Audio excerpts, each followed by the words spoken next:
when I touched the wall and turned around and the scoreboard was like world record, I was like, oh shit, the first thing I said. And it was like, when I watched back the video, I had this like range of incredible excitement. Like I was just like, holy shit, this has happened to me, because I never thought I would be capable of doing that. In life, we often speak of that one eureka moment, that defining moment or that choice that changes the course of the rest of our lives.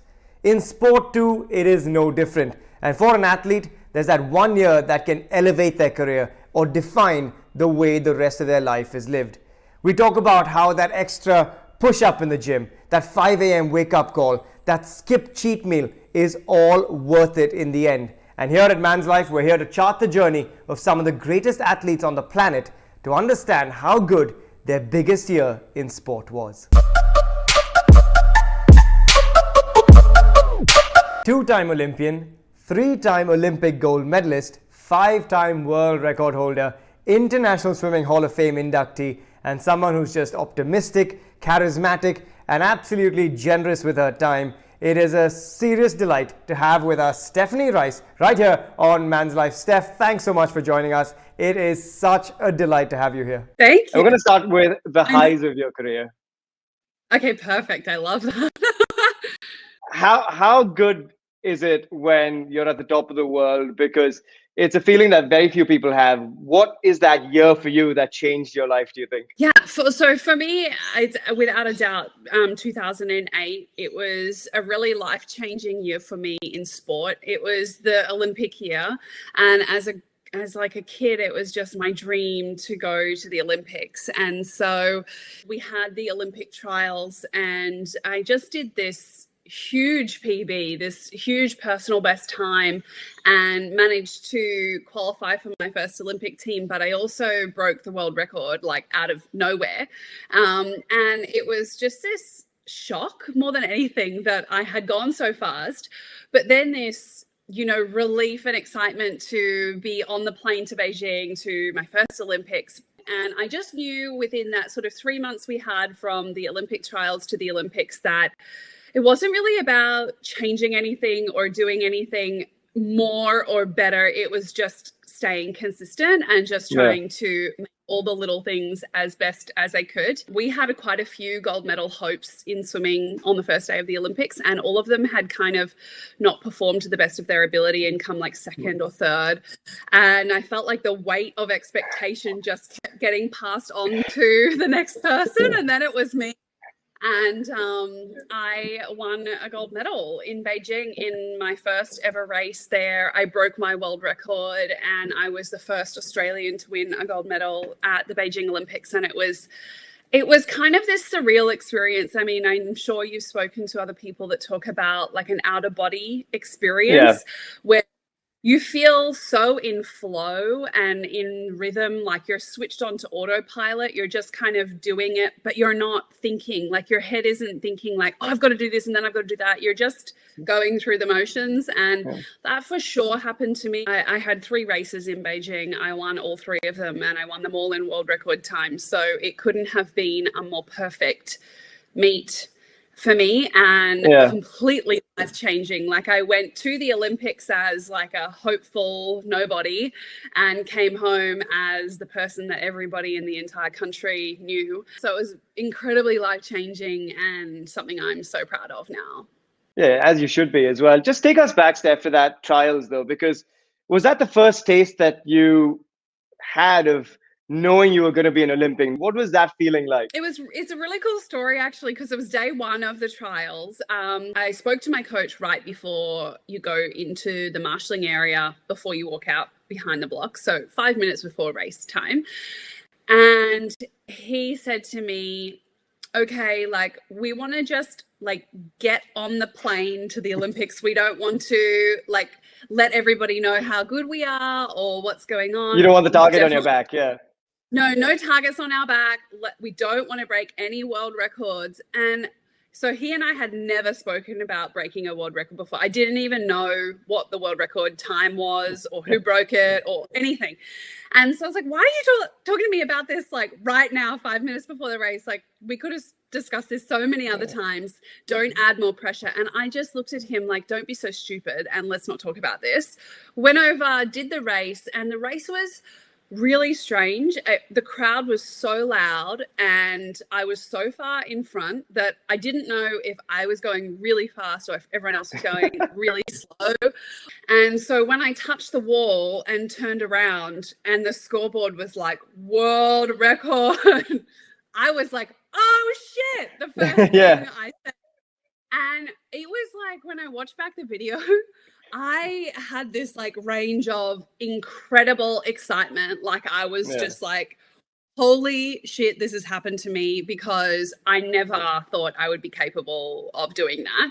Yeah, I can't imagine I would have had any sleep at all. But look, you talked about being in the flow, right? Through 2008 as well. I'm guessing you were in this zone. Talk us through what in the zone meant to you and what that feeling was like. Was there something that was different about that year? Was there something that clicked going into 2008? Did you do things differently maybe? Yeah, I think it was a kind of a range of a few different things.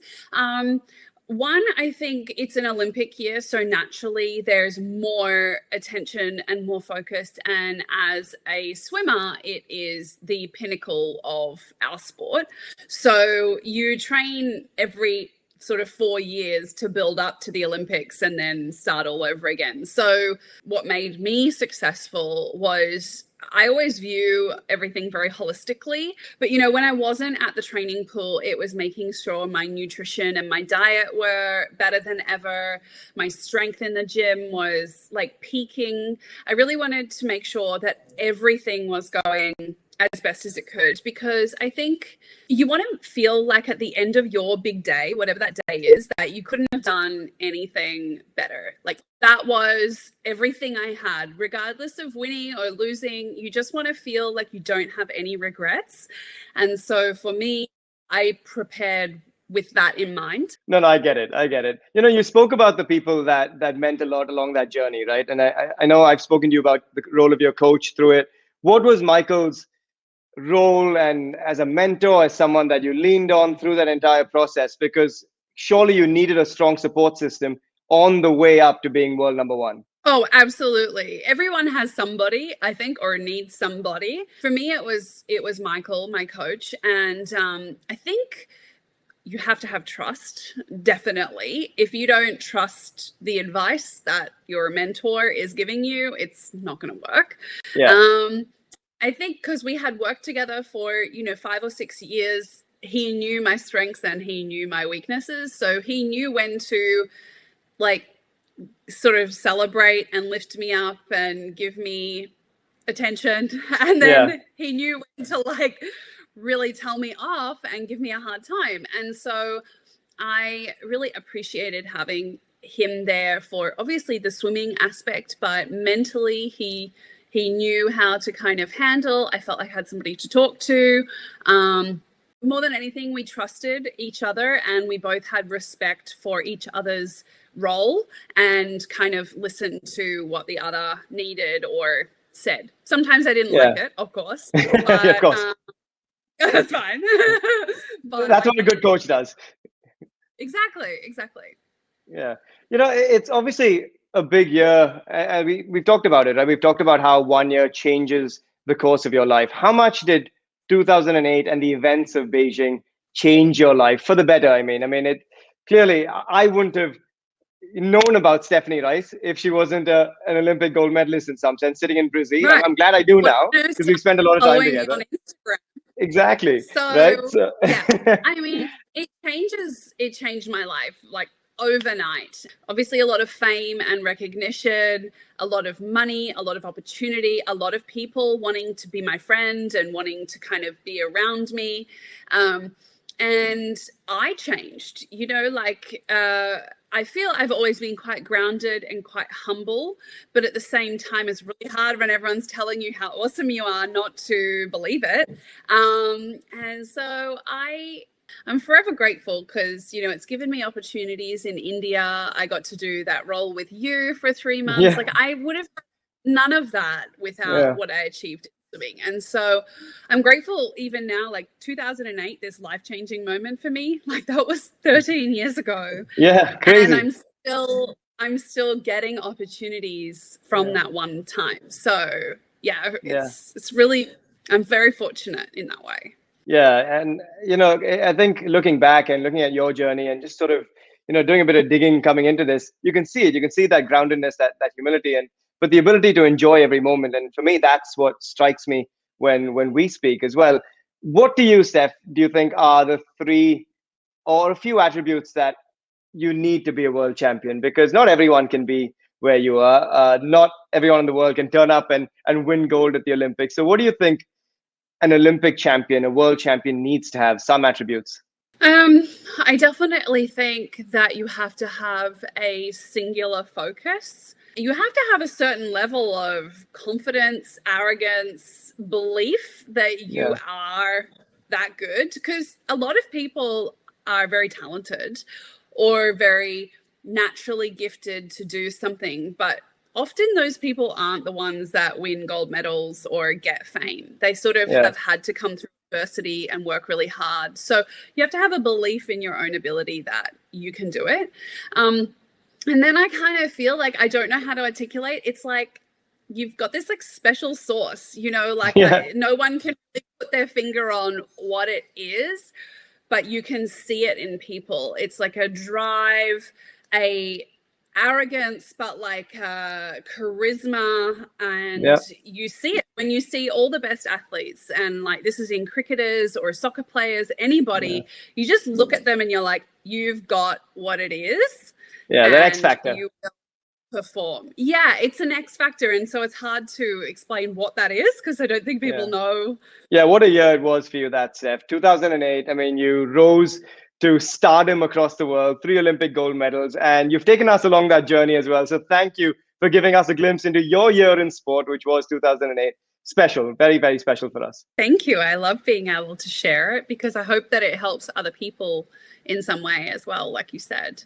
So that was the International Swimming Hall of Famer and 3-time Olympic gold medalist Stephanie Rice giving us an insight into the greatest year in sport for her, 2008. Steph, thanks so much for joining us on Man's Life. And for you guys out there, head across to manslife.in for more great content from the world of auto, sport, lifestyle and entertainment.